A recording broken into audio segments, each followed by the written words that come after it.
Mr. Speaker, I think there's two very important things happening here today. The death of two very important items. First is transparency, second is fiscal responsibility.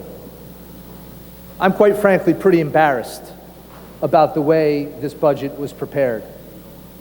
I'm going to break the ongoing kumbaya of the Budget Committee and bring a little bit of reality to what happened here. The Budget Committee, as hard as they may have worked and tried to work, could quite frankly probably have just stayed home. This budget was issued by the governor, prepared in behind closed doors, irregardless of the testimony that was given. And when the budget was finally given at the very end, nobody got a chance to read it. That's the truth. Might as well have asked the department heads what their favorite color was, because any other question was irrelevant. And it's sad. It's a sad day when the public doesn't get the transparency they deserve. The sponsor said that they, quote, worked hard to review every dollar spent.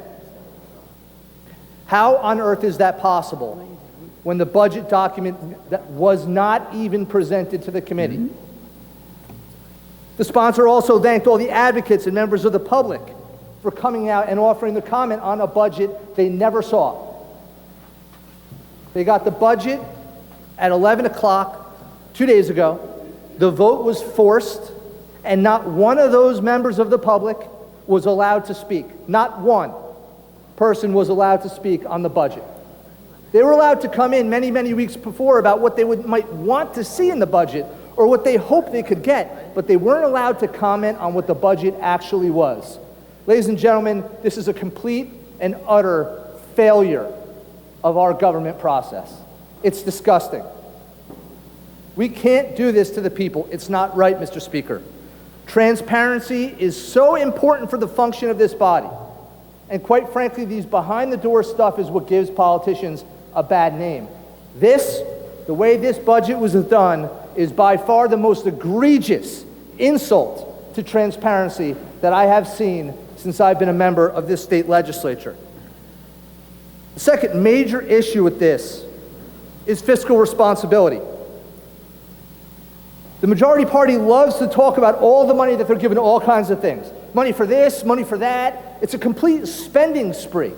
And I imagine that being in your position, it's great to be able to say that. Yeah, we'll give money for this. Yeah, we'll give money for that. You need money for that? Sure. Keep going, keep going, keep going. You want to have a Stay in New Jersey plan we know we're never going to fund? Sure.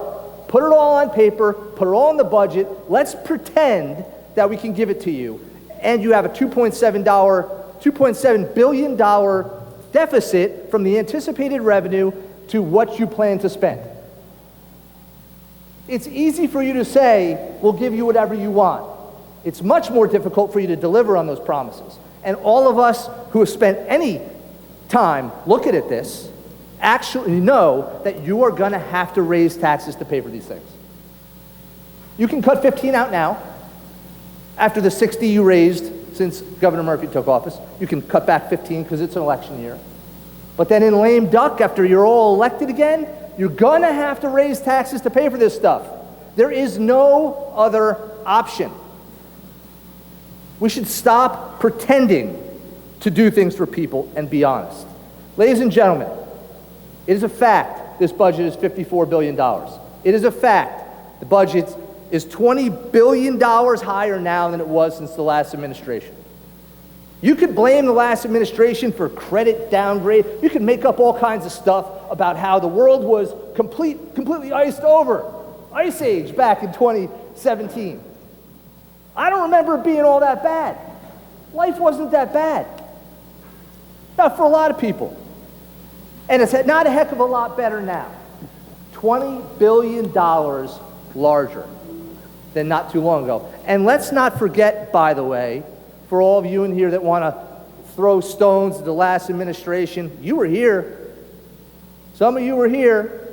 And let's not forget the body that's responsible for passing the budget. Last I checked, it was you with the majority. The governor proposes it, you pass it. So let's stop worrying about what the past administration said. downgrades and what credit card we can get now to spend more money that we couldn't get back then, and focus on the reality that you guys in this process insulted the operation of government, and you did a disservice to our communities, both in the lack of transparency and in the fact that the budget is financially irresponsible. I am ashamed to be sitting here with you voting on a budget that was done in this manner. You should be as well. I'm going to vote no. Thank you.